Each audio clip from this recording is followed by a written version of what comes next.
Olá, eu sou a Ana e hoje trago-vos uma sugestão de leitura. Vamos ver se é desta que eu consigo gravar o vídeo sobre estes livros. Eu já tentei antes, eu não consigo, acho que gosto demasiado deles para conseguir falar sem estar para aqui a esticar-me toda e a mandar spoilers. Portanto, vamos ver se é desta. E portanto os livros, como vocês já sabem pelo título, pela imagem, o que é que seja, são os livros da coleção Mistborn do Brandon Sanderson. Os livros são estas coisinhas pequeninas que eu andei a ler nos últimos 2 meses e são O Império Final, O Poço da Ascensão e os 2 volumes do Herói das Eras. Para efeitos visuais eu vou manter aqui este livro comigo e no fundo o que eu vou dar são uns achegas à história. O que eu quero é que vocês fiquem com vontade de os ler, vamos ver se eu consigo. Portanto, estes livros são passados num sítio que é o Império Final.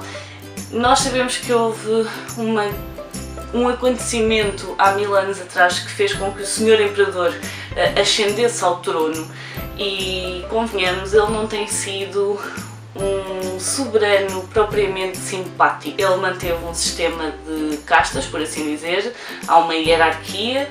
Tem os nobres, que são os descendentes das pessoas que estavam com ele quando ele ascendeu ao trono e que, portanto, são privilegiados, para variar.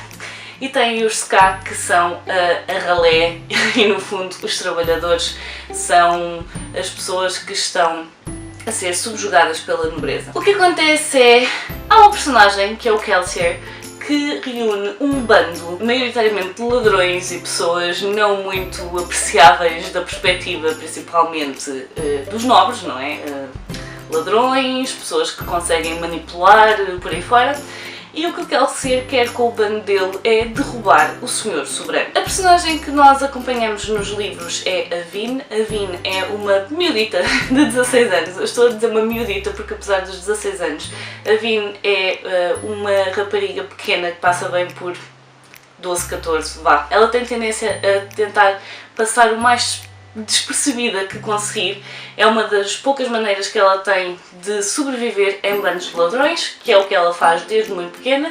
Ela andava em bandos de ladrões com o irmão dela e, convenhamos, ele também não era propriamente simpático. E no fundo ela está tão habituada a tentar sobreviver que a verdade é que nunca viveu. Ela não sabe o que é ter amigos. O próprio irmão, a relação que ele tem com ela não é uma relação próxima, é uma relação para a endurecer. E portanto ela não sabe o que é ter amigos, ela não sabe o que é confiar nas pessoas, até porque num bando de ladrões o que ela precisa mesmo é de ser desconfiada e de tentar o máximo possível a perceber-se as coisas que vão acontecer antes de elas acontecerem. E portanto ela é muito boa a ler pessoas e é também muito boa a manipulá-las, mas ela não sabe porquê, nem como. E o Kelsier vem explicar que ela, a Vin, é uma alumante. O sistema de magia nestes livros é fantástico, é qualquer coisa que eu ainda não tinha visto e, convenhamos, para quem lê muita fantasia acabamos por apanhar algumas coisas que acabam por ser um pouco repetidas. E portanto o sistema de magia aqui é à base de metais. Há pessoas que têm capacidade de queimar alguns metais, geralmente só conseguem queimar um metal. Pronto, e são os alumantes. Os alumantes têm capacidade de queimar um metal e o queimar o metal dá alguns dons, por assim dizer, que são o de puxar metais, empurrar metais, manipular a forma como as pessoas se estão a sentir, ou seja, as emoções.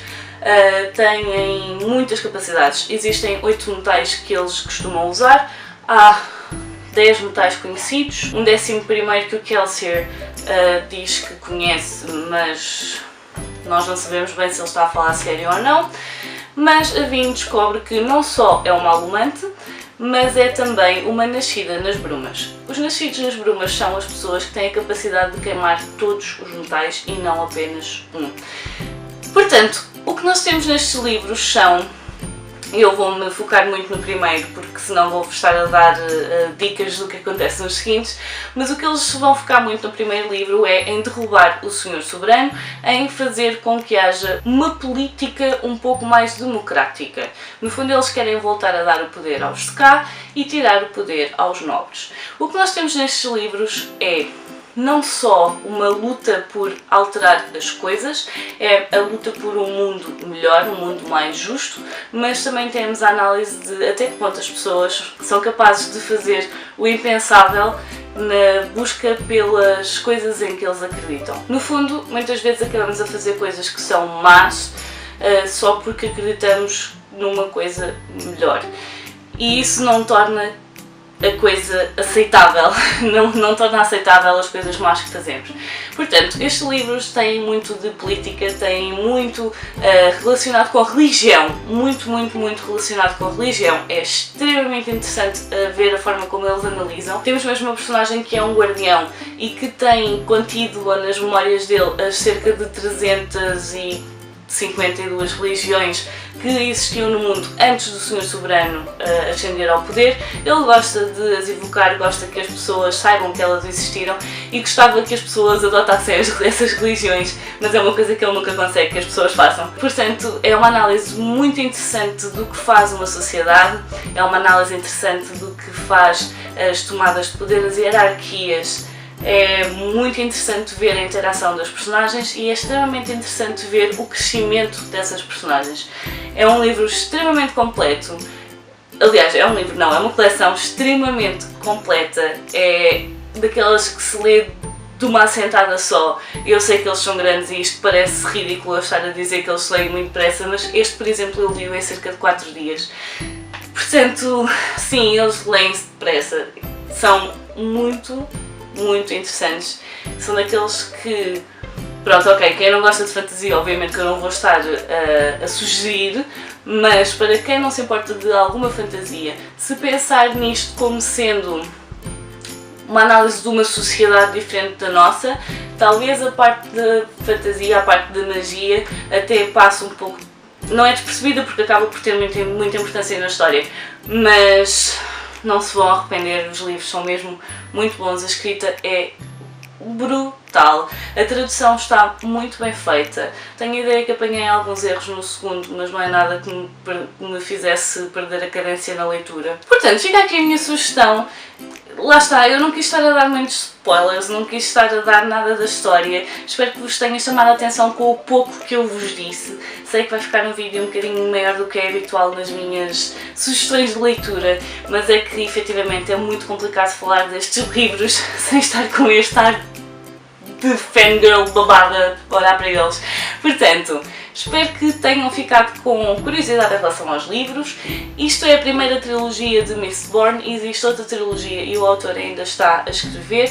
Do que sei, pelo menos o que a editora me respondeu há pouco tempo, não tem previsão de editar os livros que vêm a seguir a estes. No entanto, esta trilogia abre e fecha nestes 3 livros, portanto podem ler só estes. E pronto, fica aqui a minha sugestão de leitura. Espero que tenham gostado, espero que tenham ficado com muita curiosidade em relação a estes livros.